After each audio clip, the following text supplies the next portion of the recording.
Hello बच्चों, मैं हूँ आपकी हिंदी टीचर अंजू मैडम और मेरे क्लास में आप सभी बच्चों का हार्दिक स्वागत है। आज मैं रीतिकाल के एक प्रमुख कवि बिहारी लाल के दोहे को लेकर उपस्थित हूँ।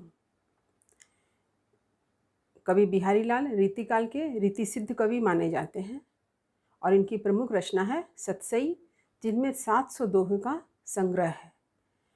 सतसई के दोहे के बारे में कहा जाता है कि सतसैया के दोहरे ज्यो नाविक के तीर, देखन में छोटन लगे घाव करे गंभीर। और इसके साथ ही साथ इसके दोहे को गागर में सागर भी कहा जाता है। मतलब कहने का अर्थ है कि दोहा तो 4 चरण का होता है और जिसके प्रथम और तीसरे चरण में 13-13 मात्रा, दूसरे और अंतिम चरण में 11-11 मात्रा होती है।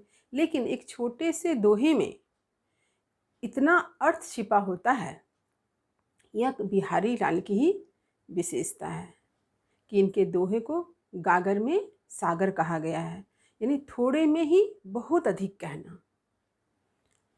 तो चलिए आरंभ कर रही हूँ इनके सतसई का प्रथम दोहा, जो इस प्रकार से है।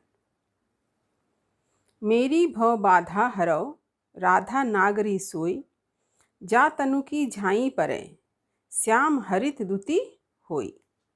तो चलिए अब मैं कठिन शब्दों के अर्थ को बता दूं। देखिए, भव यानी संसार, बाधा यानी कठिनाई मुसीबत। तो भव बाधा का क्या अर्थ हो जाएगा? सांसारिक दुख कष्ट मुसीबत। हरो यानी दूर करो समाप्त करो, नागरी यानी चतुर, सोई माने वह या वही, तनु यानी शरीर, झाई माने परछाई, श्याम का अर्थ होता है नीला, हरित यानी हरा, द्युति माने चमक। अब मैं दोहा की व्याख्या प्रस्तुत कर रही हूँ, खूब ध्यान से सुनिए। मेरी भव बाधा हरो, राधा नागरी सोई। यहाँ पर कवि बिहारी लाल जी ने भगवान श्री कृष्ण की जो सबसे प्रिय है, कौन है प्रिय? राधा। तो राधा से प्रार्थना कर रहे हैं। उन्होंने राधा को क्या कहा है? नागरी कहा है, चतुर कहा है। तो राधा से प्रार्थना कर रहे हैं कि अगर राधा जी हमारे ऊपर प्रसन्न हो जाएगी तो श्री कृष्ण भी हमारे ऊपर प्रसन्न अवश्य होंगे। तो उन्होंने राधा के माध्यम से श्री कृष्ण को प्रसन्न करना चाहा है और वे राधा से प्रार्थना करते हैं कि मेरी भव बाधा हरो, मेरे जीवन के, मेरे संसार के यानी मेरे सांसारिक कष्टों को आप दूर कीजिए, मेरी भव बाधा समाप्त कीजिए, मेरे सांसारिक दुखों का अंत कीजिए। राधा से यह प्रार्थना करते हैं कि राधा जी आप मेरे सांसारिक कष्टों को हरिए। तो राधा की क्या विशेषता है? जा तनु की झाई परे, माने जिसके परछाई पड़ने से, जिसके तन की परछाई, जा तनु की झाई पर यानी जिसके तन की परछाई के पड़ने से, श्याम यानी श्याम रंग वाले, श्याम वर्ण वाले कृष्ण, हरित माने हरे, चमक, द्युति का अर्थ है चमक, यानी हरे रंग में चमक उठते हैं। तो बिहारी लाल जी ने कहा है कि वे उस राधा से प्रार्थना करते हैं जिसके तन की परछाई पड़ने से श्याम वर्ण वाले श्री कृष्ण जो है हरे रंग के हो जाते हैं। तो यहाँ पर ये जो पंक्ति है, इस पंक्ति में क्या है? श्लिष्ट पद का प्रयोग है और इस कारण यहाँ पर एक ही शब्द से अनेक अर्थ का कथन है और यहाँ पर इसलिए श्लेष अलंकार है। तो एक अर्थ तो मैंने आपको बताया कि जिसके तन की परछाई पड़ने से श्याम वर्ण वाले कृष्ण कैसे हो जाते हैं? हरे हो जाते हैं, हरे रंग के हो जाते हैं। दूसरा अर्थ है जिसके तन की परछाई पड़ने से श्याम वर्ण वाले श्री कृष्ण हरे भरे यानी प्रसन्न हो जाते हैं।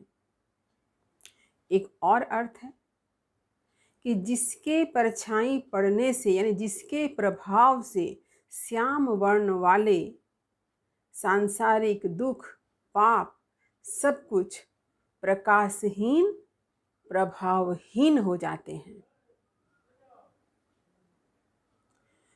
ऐसे राधा से कवि बिहारी लाल जी प्रार्थना कर रहे हैं।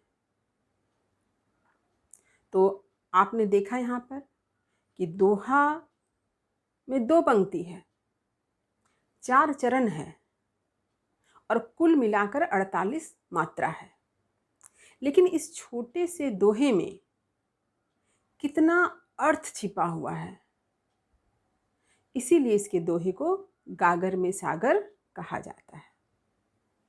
परीक्षा में जब आप किसी दोहे की व्याख्या करते हैं तो आप दोहा का अर्थ लिखने के बाद उसके विशेष को भी जरूर लिखें।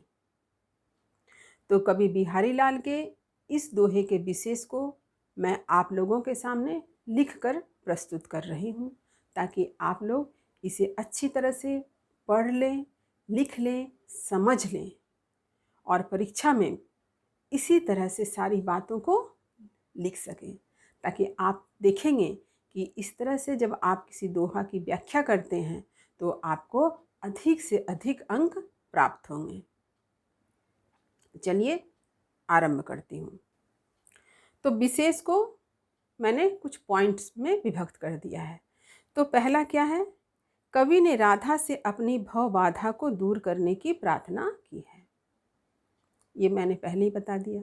दूसरा देखिए, प्रस्तुत दोहा सतसई के मंगलाचरण के रूप में व्यवहृत है, यानी ये पहला दोहा होने के कारण, सतसई का पहला दोहा होने के कारण यह मंगलाचरण के रूप में स्वीकृत है या व्यवहृत किया गया है।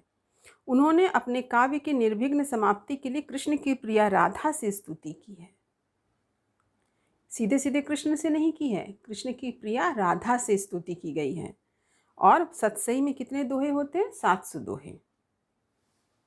तीसरा देखिए, श्लिष्ट शब्दों के द्वारा अनेक अर्थों का कथन किया गया है, जिससे इसका अर्थ भी भिन्न भिन्न हो जाता है। इसलिए यहाँ पर कौन सा अलंकार आ गया? श्लेष अलंकार आ गया। तो क्या क्या अर्थ है देखिए। पहला, राधा की परछाई पड़ते ही श्याम रंग कृष्ण का रंग हरा हो जाता है।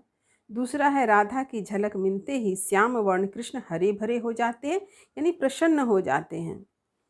तीसरा देखिए क्या है, राधा का ध्यान करते ही श्याम वर्ण वाले पदार्थ जैसे पाप, दुख आदि प्रकाशहीन, प्रभावहीन हो जाते हैं। चौथी क्या है विशेषता देखिए, कवि बिहारी की रंग संबंधी जानकारी का प्रकाशन हुआ है, यानी कवि बिहारी जी को रंग संबंधी जानकारी थी। वे जानते थे कि राधा का शरीर का रंग कैसा है?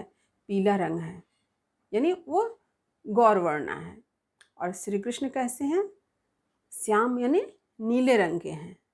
तो पीला और नीला रंग को जब मिलाया जाता है तो आप स्वयं देखेंगे हरा रंग का हो जाता है। हम लोग बचपन में भी ऐसे बहुत खेल करते थे, विशेषकर स्केच पेन से। ऐसा हम लोग जब मैप बनाते थे तो कभी कभी रंग ख़त्म हो जाता था। मान लीजिए हरा रंग ख़त्म हो गया तो हरा रंग आप कहाँ से लाएं? तो उस वक्त हम लोग इमरजेंसी में क्या करते थे? ऐसे ही करते थे कि पहले किसी चीज़ को नीला रंग से रंग कर दिया, उसके बाद पीला रंग चला दिया, तो वो रंग कैसा बन गया? वो रंग बन गया हरा। तो आप अभी भी देख सकते हैं कि बिहारी लाल जी को सचमुच में रंग की अच्छी जानकारी थी। अगली विशेषता देखिए, यह एक दोहा छंद है। इसके प्रथम तथा तृतीय चरण में 13-13 और द्वितीय एवं चतुर्थ यानी अंतिम चरण में 11-11 मात्रा है। छोटे से दोहे में अपार भाव राशि को भरकर इन्होंने गागर में सागर की उक्ति को चरितार्थ किया है, यानी थोड़े में अधिक कहना, यानी गागर में सागर, यानी थोड़े में बहुत से भाव को भर देना। यह कवि बिहारी लाल की विशेषता रही है।